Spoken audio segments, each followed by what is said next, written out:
అసలు ఎలిమినేషన్ అవ్వడానికి కారణం ఏంటనుకుంటున్నారు మీరు? నా పరంగా మాత్రం నా గట్టి విల్లే. నేను విల్లింగ్‌గానే లైక్ సాటర్‌డే ఎపిసోడ్ అయిపోయిన తర్వాత నేను కొంచెం గంట సేపటి దాకా కొంచెం కోపంగా బిగ్ బాస్‌ని ఇలా నువ్వు పోర్ట్రే ఏది చేయాలనుకుంటే అది చేస్తే నేను ఇక్కడ ఉండడం వేస్ట్, నేను ఉండను ఇట్లా అని చెప్పేసి గొడవ చేసిన. అండ్ మీరు ఇప్పుడు ఎలిమినేట్ చేయకపోయినా ఈ వీక్ ఎలిమినేషన్ కాకపోయినా వచ్చే వీక్ అయినా సరే నేను టాస్క్ ఆడను, నేను ఏం కాంటెంట్ ఏం చేయకుండా అబ్బాయి లాగానే చేసేసి నేను వెళ్ళిపోతా ఖచ్చితంగా అని చెప్పేసి మాట్లాడినా. సో ప్రాబ్లీ సండే ఎపిసోడ్ లో సార్ అడిగినప్పుడు మాట్లాడింటే క్లియర్ అవుట్ అయ్యేది అని చాలా మంది అన్నారు. బట్ నాకు 2 weeks నుంచి అదే జరిగింది.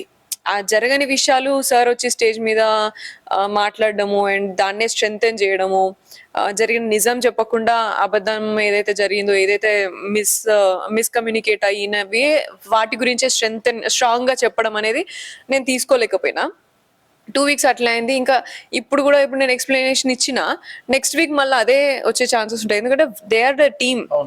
చేయొద్దు అని అనుకుంటే వాళ్ళు అట్లీస్ట్ ఈ వీక్ అన్నా మామూలుగా చేసేటోళ్ళు. అట్లీస్ట్ నేను అట్లా సాటర్డే ఎపిసోడ్ బ్రేక్ లో అట్లా ఫీల్ అయినప్పుడన్నా ఏదైనా మంచిగా మళ్ళీ నాకు కన్విన్స్ చేసో, లేకపోతే ఇట్లా కాదమ్మా నువ్వు ఇట్లా అనుకుని వింటావు కానీ ఇట్లా కాదనే చెప్పి వింటావు.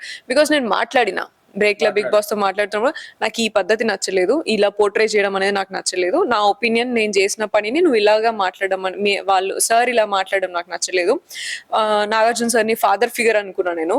వీకెండ్ లో జడ్జ్మెంట్ ఇస్తే ఈ వీక్ ఏమైతే తప్పులు చేసినానో నెక్స్ట్ వీక్ ఆ తప్పులు కాకుండా చూసుకొని ముందుకెళ్ళాలి గేమ్ అని నేను అనుకున్నా. కానీ ఇది ఏందో రివర్స్ ఉన్నది, నాకు సెట్ కాదు అని అనిపించింది. అంటే ఎందుకని, ఏ విషయంలో మీకు అలా అనిపించింది? అది యష్మి నామినేషన్ గురించి మాట్లాడినారు సార్. అది ఎక్స్ప్లెనేషన్ ఇచ్చిన నేను చాలాసేపు, నేను చేయతి నేను ఎక్స్ప్లెయిన్ చేసుకుంటా అనేసరికి చాలాసేపు తర్వాత ఇచ్చిరు, ఎక్స్ప్లెయిన్ చేసిన. బట్ సీతు విషయం వచ్చేసరికి సీతు ఏమనిందంటే నబీల్ని రిమూవ్ చేసే విషయంలో సోనియా నిఖిల్ని ఇన్ఫ్లుయెన్స్ చేసింది అని మాట్లాడింది.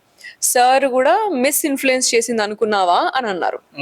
సో మాకు బ్రేక్ వచ్చింది. బ్రేక్ లో నేను వెళ్ళి సీతుతోని అలా కాదు, నేను అసలు నా ఒపీనియనే చెప్పలేదు, ఆల్రెడీ నిఖిలే అవుట్ రైట్ నబీల్ అని చెప్పేసినారు, యష్మి చెప్పాను, వీఆర్ జస్ట్ అగ్రీయింగ్. అండ్ నేను అందులో ఇంకా విష్ణుని కూడా ఒకసారి ఆలోచించు కదా అని కూడా నేను అన్నా.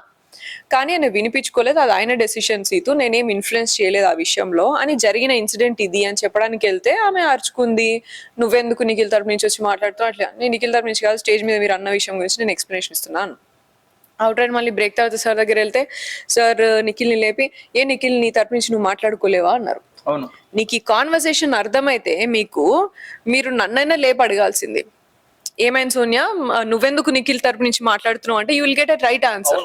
నిఖిల్ నే లేపి అడిగారు, బట్ మళ్ళీ అదే క్వశ్చన్ లో కూడా మిస్ సో రిపీటెడ్ గా మళ్ళీ అదే చెప్తున్నారు మీరు. సరే వీక్ అంతా ఎపిసోడ్ చూడలేదు కావచ్చు, ఇక్కడ 2 నిమిషాల్లో జరిగిన కాన్వర్సేషన్ చూడలేదని నేను నమ్మాలనా? మరి చూసి కూడా మీరు అదే నన్ను అట్లే పోర్ట్రే చేస్తున్నారు అంటే, నన్ను వీక్ చేస్తున్నారు అంటే obviously Bigg Boss team doesn't like me or like whatever, మీరు నన్ను ఉన్నట్టుగా చూపియట్లేరు అనేది నాకు అర్థమైపోయింది అక్కడ. దట్స్ వేర్ ఐ డిసైడెడ్ నేను ఉండను, మీరు ఉంచినా నేను నెక్స్ట్ వీక్ వెళ్ళిపోతాను.